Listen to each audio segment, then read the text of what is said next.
നമസ്കാരം. മലയാളി വാർത്തയിലേക്ക് സ്വാഗതം. ഏറ്റവും പ്രധാനപ്പെട്ട വാർത്തയാണ്. അങ്ങനെ മൂന്നാം മോദി സർക്കാർ അധികാരത്തിലേറിയിരിക്കുകയാണ്. രാജ്യമെങ്ങും വലിയ ആഘോഷമാണ്. BJP അണികൾ വലിയ ആവേശത്തിലാണ്. അഭ്യൂഹങ്ങൾക്കും അതിനൊപ്പം വലിയ ട്വിസ്റ്റുകൾക്കും ഒക്കെ പിന്നാലെയാണ് പ്രൗഢഗംഭീരമായ ചടങ്ങിൽ സത്യപ്രതിജ്ഞ. കഴിഞ്ഞ മോദി സർക്കാരിൽ ഒപ്പം ഉണ്ടായിരുന്നവരെ കൂടെ കൂട്ടി തന്നെയാണ് മൂന്നാം മോദി സർക്കാരും മുന്നോട്ട് പോകുന്നത്. അതായത് നിർമ്മല സീതാരാമൻ, S ജയശങ്കർ, അമിത്ഷാ, രാജ്നാഥ് സിംഗ് തുടങ്ങിയ നേതാക്കളെയൊക്കെ ഒപ്പം കൂട്ടിയാണ് മൂന്നാം മോദി സർക്കാരും മുൻപോട്ട് പോകുന്നത്. ഇവരൊക്കെ തന്നെ മോദിയുടെ വലങ്കൈയാണ്, മോദിയുടെ ഏറ്റവും അടുത്ത ആൾക്കാരാണ്. ഇവരെ കൂടാതെ പിന്നെയുള്ളത് കേരളം ഉൾപ്പെടെയുള്ള സംസ്ഥാനങ്ങൾക്ക് വമ്പൻ സർപ്രൈസുകൾ നൽകിയുമാണ് മൂന്നാം മോദി സർക്കാർ അധികാരത്തിലെത്തിയിരിക്കുന്നത്. ഇന്ത്യ സഖ്യം ഒന്നിച്ചു നിന്നിട്ട് പോലും മോദിയെ വീഴ്ത്താനായില്ല. നിതീഷ് കുമാറിനെയും ചന്ദ്രബാബു നായിഡുവിനെയും മെരുക്കി ഷായുടെ ചാണക്യതന്ത്രം ഇത്തവണയും അത് ഫലിച്ചു. മാത്രമല്ല, മൂന്നാം മോദി സർക്കാരിൽ മറ്റൊരു സവിശേഷതയുള്ളത് BJP ദേശീയ അധ്യക്ഷൻ JP നദ്ദ സർക്കാരിലുണ്ട് എന്നതാണ്. അദ്ദേഹം കേന്ദ്രമന്ത്രിയായി സത്യപ്രതിജ്ഞ ചെയ്തിട്ടുണ്ട്. ഏതായാലും ചരിത്രം കുറിച്ചിരിക്കുകയാണ് മോദിയും ടീമും.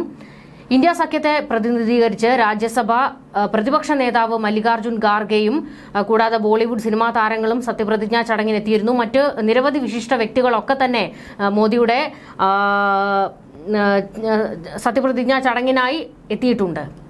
ഇന്ത്യയുടെ പ്രധാനമന്ത്രിയായ നരേന്ദ്രമോദി വീണ്ടും അധികാരമേറ്റിരിക്കുകയാണ്. രാഷ്ട്രപതി ഭവൻ അങ്കണത്തിൽ നടന്ന സത്യപ്രതിജ്ഞാ ചടങ്ങിൽ രാഷ്ട്രപതി ദ്രൗപദി മുർമു സത്യവാചകം ചൊല്ലിക്കൊടുത്തു. രണ്ടാം മോദി സർക്കാരിലെ ഭൂരിഭാഗം പ്രമുഖരെയും നിലനിർത്തിയാണ് പുതിയ മന്ത്രിസഭയും രൂപീകരിച്ചിരിക്കുന്നത്. വൈകിട്ട് 7:15 സത്യപ്രതിജ്ഞ പറഞ്ഞിരുന്നുവെങ്കിലും 10 മിനിറ്റ് വൈകിയാണ് സത്യപ്രതിജ്ഞാ ചടങ്ങുകൾ തുടങ്ങിയത്.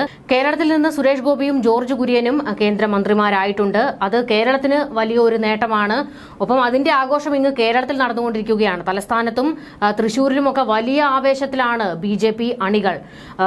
സുരേഷ് ഗോപിക്കൊപ്പം നിന്ന ഇത്തവണ തൃശൂർ എടുക്കാൻ സുരേഷ് ഗോപിയെ സഹായിച്ച എല്ലാവരും വലിയ ആവേശമാണ് ഇപ്പോൾ പങ്കുവച്ചുകൊണ്ടിരിക്കുന്നത്. BJPയിൽ നിന്ന് 36 പേരാണ് ആദ്യ പട്ടികയിലുള്ളത്. HD കുമാരസ്വാമി അടക്കം സഖ്യകക്ഷികളിൽ നിന്ന് 12 പേർ മന്ത്രിമാരായി സത്യപ്രതിജ്ഞ ചെയ്തു. TDPക്ക് 2 ക്യാബിനറ്റ് പദവികൾ നൽകിയിട്ടുണ്ട്. BJP ദേശീയ അധ്യക്ഷൻ JP നദ്ദ മന്ത്രിസഭയിലുണ്ട് എന്നതാണ് എടുത്തു പറയേണ്ട മറ്റൊരു കാര്യം.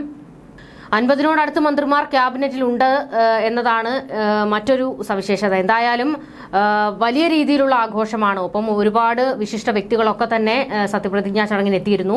സുപ്രീം കോടതി ചീഫ് ജസ്റ്റിസ് DY ചന്ദ്രചൂഡും ഭാര്യയും സത്യപ്രതിജ്ഞാ ചടങ്ങിനെത്തി.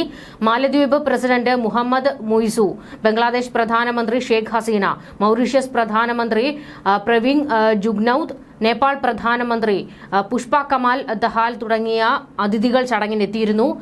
BJP MPയും നടിയുമായ കങ്കണ സത്യപ്രതിജ്ഞാ ചടങ്ങിനെത്തിയിരുന്നു.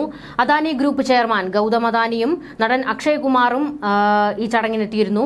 കൂടാതെ നടൻ ഷാറൂഖ് ഖാനും റിലയൻസ് ഇൻഡസ്ട്രീസ് ചെയർമാൻ മുകേഷ് അംബാനിയും മോദിയുടെ സത്യപ്രതിജ്ഞാ ചടങ്ങിന് എത്തിയിരുന്നു. എല്ലാവരും ഏതായാലും വലിയൊരു ആഘോഷമാണ് ചടങ്ങിന് നടന്നിരുന്നത്. ഇത് മാത്രമല്ല, നമുക്ക് BJP പട്ടികയിലെ 36 മന്ത്രിമാരെ നോക്കാം. അതായത് BJP പട്ടികയിൽ നിന്നുള്ള മന്ത്രിമാരുടെ ലിസ്റ്റ് നോക്കാം. രാജ്നാഥ് സിംഗ്, നിതിൻ ഗഡ്കരി, അമിത്ഷാ, നിർമ്മല സീതാരാമൻ, അശ്വിനി വൈഷ്ണവ്, പീയൂഷ് ഗോയൽ, മൻസുഖ് മാണ്ഡവ്യ, അർജുൻ മേഘ്വാൾ, ശിവരാജ് സിംഗ് ചൌഹാൻ, L മുരുകൻ, സുരേഷ് ഗോപി, മനോഹർ ഖട്ടർ, സർവാനന്ദ സോനോവാൾ, കിരൺ റിജ്ജു, റാവു ഇന്ദർജീത്, ജിതേന്ദ്ര സിംഗ്, കമൽജീത് ഷെറാവത്ത്, രക്ഷ ഖദ്സെ, കിഷൻ റെഡ്ഡി, ഹർദീപ് പുരി, ഗിരിരാജ് സിംഗ്, നിത്യാനന്ദ റായ്, ബണ്ടി സഞ്ജയ് കുമാർ, പങ്കജ് ചൌധരി, BL വർമ്മ, അന്നപൂർണ ദേവി, രവനീത് സിംഗ് ബിട്ടു, ശോഭ കരന്തലജെ, ഹർഷ് മൽഹോത്ര, ജിതിൻ പ്രസാദ്, ഭഗീരഥ് ചൌധരി, CR പട്ടേൽ, അജയ് തംത, ധർമ്മേന്ദ്ര പ്രധാൻ, ഗജേന്ദ്ര സിംഗ് ഷെഖാവത്ത്, ജ്യോതിരാദിത്യ സിന്ധ്യ. ഇനി NDAയിലെ സഖ്യകക്ഷിയിലെ മന്ത്രിമാരെ നോക്കാം. റാം മനോഹർ നായിഡു, ചന്ദ്രശേഖർ പെമ്മസാനി, ലല്ലൻ സിംഗ്, രാംനാഥ് താക്കൂർ, ജയന്ത് ചൌധരി, ചിരാഗ് പാസ്വാൻ, HD കുമാരസ്വാമി, പ്രതാപ് റാവു ജാദവ്, ജിതിൻ റാം മാഞ്ചി, ചന്ദ്രപ്രകാശ് ചൌധരി, രാംദാസ് അത്താവാലെ, അനുപ്രിയ പട്ടേൽ തുടങ്ങിയവരാണ് ഉള്ളത്. എന്തായാലും വലിയ രീതിയിൽ ഒരു ആഘോഷമാണ് രാജ്യത്തുടനീളം BJP അണികളും നേതാക്കളും ഒക്കെ പങ്കുവയ്ക്കുന്നത്. മൂന്നാം മോദി സർക്കാരിൽ വലിയൊരു ചരിത്രമാണ് മോദി കുറിച്ചിരിക്കുന്നത്. എല്ലാവരെയും ഒന്നിച്ചുകൂട്ടി നല്ല രീതിയിൽ മുൻപോട്ട് പോകും. ജനങ്ങൾക്ക് വേണ്ട എല്ലാ കാര്യങ്ങളിലും സർക്കാർ ഉണ്ടാകും. അവരുടെ എല്ലാ പ്രതീക്ഷകൾക്കൊത്ത് മുൻപോട്ട് പോകുമെന്ന് പ്രഖ്യാപിച്ചിരിക്കുകയാണ് മൂന്നാം മോദി സർക്കാർ.